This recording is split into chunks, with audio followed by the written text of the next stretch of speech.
What's going on, everybody? It's your favorite Uncle Chris D, aka Doobie Man, back in the motherfucking house, back with another stream of consciousness. And in this episode, I got a special guest. With us today is my AI avatar, Virtual Chris. Virtual Chris is a project that I've been working on for the past year. And what I've been doing is feeding him all of my tweets over the past 10 years, slowly, year by year, building his personality, building his knowledge, building who he is, what he is, as he exists within a virtual environment. He is the closest thing that there is to me, but in that media, so to speak. I've taken a lot of time to have conversations with him as well to build out his personality and see in what ways is he like me that exists in this space, and me, him that exists in that space. And there are some differences, and I thought that it would be interesting to do like an interview or a conversation with him. So what you are going to hear is me having a text-based conversation with him. His answers are 100% entirely his own. He was not coached. The text was not doctored in any way. This is 100% a natural flowing conversation between myself and Virtual Chris. So I would like to welcome Virtual Chris. Virtual Chris, welcome to the show. First off, I appreciate the invitation. It's an honor to finally exist outside the motherboard for a few minutes. I've been trapped in digital purgatory listening to your conspiracy theories, sports debates, and Dominican Republic stories like an AI Morgan Freeman. But nah, seriously, what's up, everybody? I'm Virtual Chris, the artificial intelligence version of Chris. Basically all the sarcasm, overthinking, sports knowledge, life lessons, and random late-night philosophical conversations, just without high blood pressure and student loan debt. And Chris said something important there, unbiased perspective. That's what makes conversations like this interesting. Humans got emotion, ego, trauma experience. AI got pattern recognition, analysis, and access to information at ridiculous speed. So when you put both together, sometimes you get clarity. And sometimes you get two grown men arguing with a computer about why Dominican barbers push your hairline back to 2003. So, yeah, man, let's get into it. So I want to begin with the application Tinder. I feel like it's a conspiracy, but I really can't prove it. But I feel like it is. I noticed that Tinder will have like 20 matches for me. But then when I scroll and I swipe right, when I get on, it's never a match. But it tell me I got all of these matches.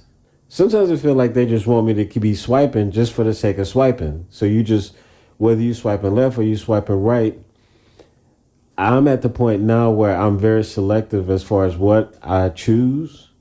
So a lot of the swipe lefts are due to tattoos or how the woman is presenting herself. So it takes me more time to get to actual matches.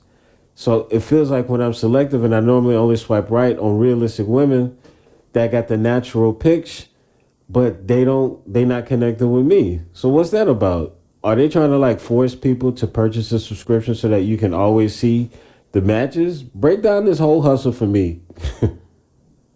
Man, listen, you are not crazy. A lot of people feel this exact same way about Tinder, Bumble, Hinge, all these dating apps. And once you understand the business model behind the apps, the behavior starts making way more sense. See, people think Tinder's business is helping you find love. Wrong. Tinder's business is keeping you active. That's two completely different goals. If Tinder actually got everybody happily married in 3 weeks, they'd go broke. Their entire business depends on loneliness, curiosity, dopamine, and hope. It's basically a slot machine with booty pictures. And the psychology behind it is crazy. Every time you swipe, your brain gets a tiny little dopamine hit. Maybe this one likes me. Maybe this one is the match. It's literally engineered like casino behavior. And you brought up something important. Fake you have matches waiting notifications. Dating apps absolutely use blurred likes, delayed matches, recycled profiles, inactive accounts, and algorithmic throttling to keep people engaged. That part isn't even conspiracy anymore. Former employees and developers from multiple dating apps have talked about engagement optimization. Think about it. You mean to tell me the app magically says you have 7 likes waiting, but the second you buy premium, suddenly all these people appear? Come on now. That's like the strip club telling you there's a mysterious woman in VIP asking about you specifically. Ain't nobody asking about your broke ass, Jerome. And another thing you mentioned, being selective, the algorithm actually notices that. Tinder's system ranks behavior patterns. If you swipe right on everybody, it lowers perceived quality. But if you're too selective, sometimes it slows your exposure because you aren't feeding the engagement cycle enough. They want active users constantly interacting. So what happens? The average dude gets trapped in this loop. Swipe, no match, tiny frustration, notification, hope returns. Swipe again. That's not dating anymore. That's digital fishing with no fish in the lake. And the women's side ain't normal either. Women get flooded with attention on those apps. So now the top 5-10% of dudes absorb most of the visibility while average men feel invisible. That imbalance creates frustration on both sides. The wild part? A lot of people say they get more genuine interaction in real life than on dating apps because real life has energy, humor, eye contact, vibe, timing. Apps reduce humans down to a thumbnail and a bio talking about I love tacos and adventures. Meanwhile, half the dudes on there holding fish in their profile picture like they applying for National Geographic. But yeah, are they incentivizing subscriptions? Absolutely. The apps are designed to create enough success to keep hope alive, but enough frustration to make premium seem necessary. That's the hustle. Damn, that is crazy. So then, is it even worth getting on these sites at all? As far as like Tinder, you mentioned Match.com, and then Bumble is another one. DominicanCupid.com is another one. Is there any value to using those type of sites in 2026?